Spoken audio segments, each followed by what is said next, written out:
All right, Shalom Israel. I'd like to give all praises, honor, and glory to Yahweh, Ba'ashim Yahushai, Ba'ashim Kakwadash, double honor to the apostles and the elders, great millstone, and Shalom to like out there doing this work of faith and labor of love and true sincerity. Right now, I want to get into a quick topic of, laying back and off the spirit that's going on right now with the topic of the Brotherhood. I caught a little bit of Apostle Aram Lab's video this morning at work, and I saw some of, Apostle Kabar's, but not the whole thing, but, just jump in the spirit of it. And, basically, when it comes to brotherhood, man, everything always, first and foremost, deals with examining ourselves. And that's something that Apostle Gabar mentioned, and just in my experience of dealing with this brotherhood, and even before this brotherhood, the Lord has certain spirits upon you that you don't even recognize. But even in the world, I will always take time to examine myself.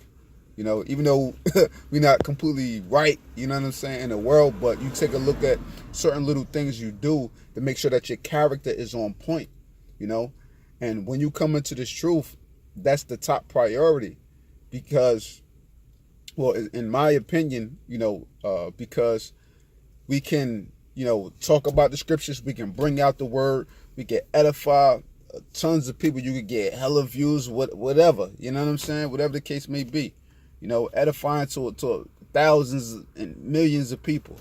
But when it come down to it, how are you towards your brothers? How is your character? What's your moral ground? You know what I'm saying? Do you really stand on the things in which you talk about? As far as morals and keeping of the laws and different things like that, and truly being our brother's keeper. You know what I'm saying? That's what it all boils down to. You can do all the good things as far as the doctrine and all that, but if you're treating your brothers like shit, then you think you're going to be a part of the elect? Hell no, man. And this is something that I always stress, just as far as examining yourself, because I know how important that is. We examine ourselves on so many different aspects, but as far as dealing with one another, that's one of the top aspects, And I want to start off with the book of Romans.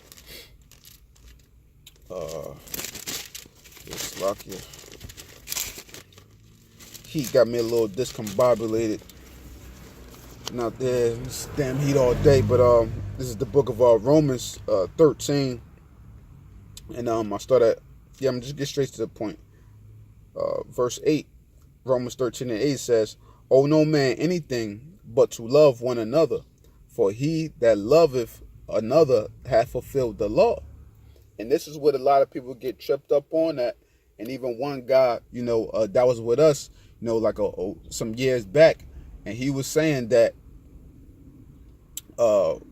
we gotta uphold the laws or something like that, or there's no way we could uphold all the laws, and we just supposed to, in reference to the scripture, we just supposed to love our neighbor as ourselves. You know what I'm saying? Now, which is correct, which is going to get into in the next verse. But what that brother was trying to say was, he was trying to say, as long as we just treating our brothers right, we ain't got to worry about the rest of the laws. And that was completely off. You still got to follow the Sabbath. You still got to honor as many laws as righteously possible without being over righteous. You know what I'm saying? But going on, verse 9, it says, For this thou shalt not commit adultery, thou shalt not steal, thou shalt not kill, thou shalt not steal, thou shalt not bear false witness, thou shalt not covet. And if there be any other commandment, it is briefly comprehended in this saying, namely, thou shalt love thy neighbor as thyself. Love worketh no ill towards his neighbor, therefore love is the fulfilling of the law. So just by doing your brothers right, you're going to naturally uphold the laws. You know what I'm saying? By doing your brothers right. That's what it's talking about. Because, like how Apostle Bar was saying, you want to treat others as you treat yourself, as the scriptures say. It's if you don't want nobody, if you don't want to get fucked over in the truth, you don't want no brother doing you wrong in the wrong manner, why would you do another brother in that same manner? So therefore, keeping in mind, every time that your brother's going through an affliction, you going through an affliction. That's the type of mind frame that you got to have. That empathy, that sympathy, and knowing that you could be in that same situation, man. because we all go through our constant ups and downs within this truth. So it's always thinking about another brother's situation just as if your own, because truly it is all our own. We carry all our own separate burdens, but at the end of the day, we all go through the same shit. You know what I'm saying? Now, some brothers may have certain other experiences that certain brothers may have depending on your situation, but at the end of the day, we all suffering fucking hell, man. So it should be common sense that we should treat one another how we treat ourselves, man. And the morals in which we have from when we in the world, if you recognize if you had any morals about you, now being in this truth, we recognize that it all comes from the scriptures, man. Because this is what? Our foundation on how to be with ourselves as far as having morals and how to be with one another, man. It's common sense, but it's a lot of people out there that don't understand those type of things and just in general because they wicked at heart, man, and they always looking to get over on a brotherhood or somebody else. And that's what the scriptures talk about too in the book of this is 1 Thessalonians 4 and 6, and it says that no man go beyond and defraud his brother in any matter, because that the Lord is the avenger of all such, as we also have forewarned you and testified. So it's clear that no man should go beyond and defraud his brother. And when you look up that word, I forgot the Greek word for it, but when you look up that word defraud, it basically means what? Take advantage of, man.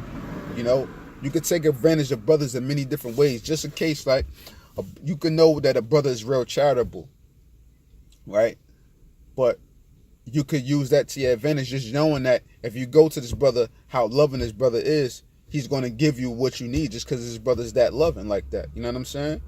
Or whenever you in some type of jam, you just knowing that a brother's going to be there for you, you lean upon him as a crutch in a wrong manner. Now, we do supposed to lean upon one another for things, especially when we need them spiritual pickups and different things like that. But it's all supposed to be in the right perspective, in the right frame of mind, and doing things righteously, man. And not trying to take advantage of the brotherhood and the love that, another brother will show unto you. You know what I'm saying? Just because you got him there, man. That's what a nigga would do, man. That's not what we're here for in this truth. We're here to take righteous advantage of the brotherhood and in right manners, to know when you have a brother there to pick you up, or when a brother can be there for you, so on and so forth. And in turn, you do the same thing. I kind of touched on this a little bit in the last lesson I did, real briefly, certain aspects of it, But I wanted to get to real quick the book of what was it? It's 2 Corinthians, matter of fact.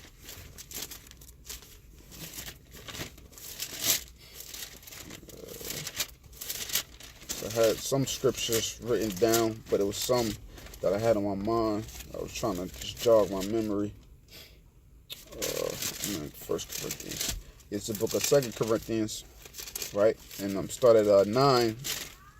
2 Corinthians 9, and started at verse 7, and it says, matter of fact, I started at verse 6, and it says, but this I say, he which soweth sparingly shall reap also sparingly, and he which soweth bountifully shall reap also bountifully. Every man according as he proposeth in his heart, so let him give, not grudgingly or out of necessity, for the Most High love a cheerful giver. Okay, so when you give to a brother, or when you doing things for a brother, it's not supposed to be grudgingly like, oh man, this brother's in a jam and I gotta go help him out. Nah, you're supposed to want to be there for your brother, man. That's what it's about. You're supposed to want to be there. You're supposed to want to help one another, man. Just as for the instances I was saying, because that you could end up in that same situation. This brother could be going through something this month, the next month, now you down and out. You're not going to want a brother to be, what I'm saying, or a brother giving you money with a grimy look on his face, or with some type of look like he feels some type of like, man, take it. You don't want no brother to be looking at you like that when he's offering something to you. That's why the scriptures say, so let him give, not grudgingly or out of necessity, but the Most High love a cheerful giver. It's supposed to be out of the kindness, out of your mind, out of sincerity, knowing, that this is your brother. He's just going through a situation and he needs help, man. Because we all going to constantly need help throughout this whole Babylon bullshit that we going through, man. We going to need help spiritually. You all brothers are going to have moments where you down and out. You just need to talk to a brother, or You may be slipping up, you know what I'm saying, not doing the work as you're supposed to. Maybe going through something, you know what I'm saying, dealing with a woman, you know what I'm saying, especially for brothers just coming into the truth, coming into the faith. You know what I'm saying? You're going to have to learn how to deal with them different balances. You know what I'm saying? Shit at the job. You know what I'm saying? People, in the world that you deal with. You know what I'm saying? We always going to have to come to one another for different instances within the truth, because it's a learning thing, man. Like the TV show Growing Pains. Okay? This truth is the definition of growing pains, man. Because when we go through our afflictions, our turmoils, and our troubles, that's when we grow from them, man. And the scriptures prove that. Matter of fact, hold on. It's a few scriptures that come to mind actually when I think about that. But the one I want to get is in Ecclesiastes. Yeah, Ecclesiastes 7. All right, this is Ecclesiastes 7, right? And I start at verse 2. It says, "It is better to go to the house of mourning than to go to the house of feasting, for that is the end of all men, and the living will lay it to his heart. Sorrow is better than laughter." Here's the point. Sorrow is better than laughter. Now, why is that, right? "For by the sadness of the countenance, the heart is made better. For by the sadness of the face," by you going through different things, and it's bringing, what I'm saying, your spirit down to a degree, now the mind, the heart is made better. Meaning what? You're going to be sharper from the situations in which you went through, because now you sit back and you analyze that whole situation, you meditate upon it, and you learn from it what you could have, different aspects from it. You could have thought of, what could I have done better in this situation? What should I have done? How to prepare better for when things like this arise in my life. You know what I'm saying?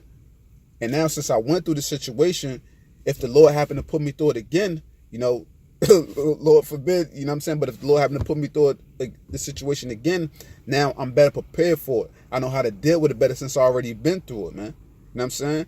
This is the growing pains of this truth. And we share these different experiences in which we go through, all to help one another grow, man. And the last lesson I pulled the scripture, I'm going to just quote it now, Luke 22:32, when it says, talks about Satan desire to shift you like wheat, but I pray for you that your faith fail not, and when thou art converted, strengthen our brethren. And as I mentioned in the last lesson, like the apostles, when they went through their situations at One West and at the house of David and stuff like that, and they share their experiences with us, that helps us to grow, for us to look out for certain signs amongst our camp, amongst the brotherhood, and different things to look out for, spies, look out for agents, look out for different things. And they give us that wisdom through their experiences, and you could gain much from that if you take time to actually study the things in which they say. So when men are speaking, you don't just hear what they're saying, you absorb what they're saying, and you apply it. And you think of how it can apply to your life or apply to your situation, however things are going on with you or with your camp, so on and so forth, man.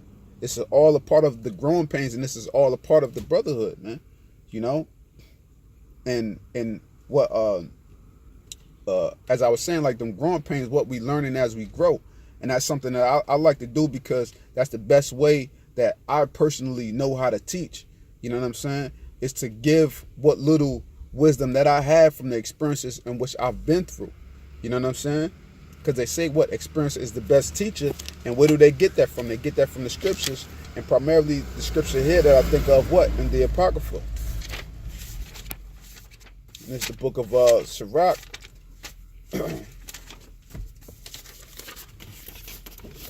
It's the book of Sirach, 33 and 9, and it says, "A man that have traveled knoweth many things, and he that have much experience will declare wisdom. He that have no experience knoweth little, but he that have traveled is full of prudence." So what? The man that have traveled knoweth many things. What? And he that have much experience will declare wisdom. Because what? Now, say for instance, you took a plane to go to France, right? You saw many different sights. You saw many things. You know what I'm saying? You got to pick up on a lot while you was over there during your trip. But when do you often do the most learning? Is it in the midst of the situation? No. It'll be on that plane, on that flight coming back from France, and the things of what you saw, or how you interacted with the people, or how the people interact with one another, and you examine how it's different from France over here in America, and how things could be better. You know what I'm saying? Vice versa. Or what's worse about France than America, or what's better about France than America. On that flight back, when you sitting there, you damn, like, that was a great experience. You're going to think about these different things on the way back. You know what I'm saying? So that's how what a man that have much experience declareth wisdom, because he's reflecting on those experiences in which he went through, not necessarily at the moment, but after the fact. You're going to think about things during the moment, but it's the reflection of it that really allows things to sink in. Because when you're reflecting on things, you're going to meditate upon things, and that's going to grow more wisdom within your spirit, man. You know, for you to exhort to one another, to the brotherhood, man. You know, what I got here? Yeah, the next scripture I want to grab is the book of Ecclesiastes. Yeah, going back there. Ecclesiastes 4.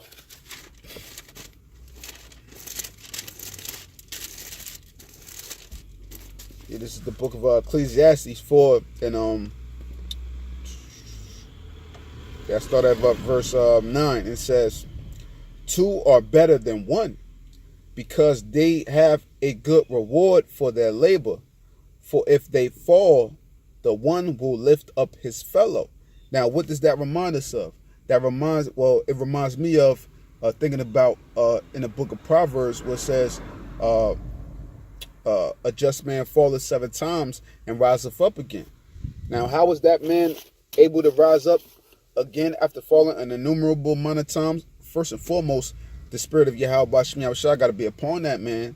And secondarily, there's going to be times where that brother may have fell, and it's going to be a brother there to help lift him up through the spirit. That's why it's 2 is better than 1.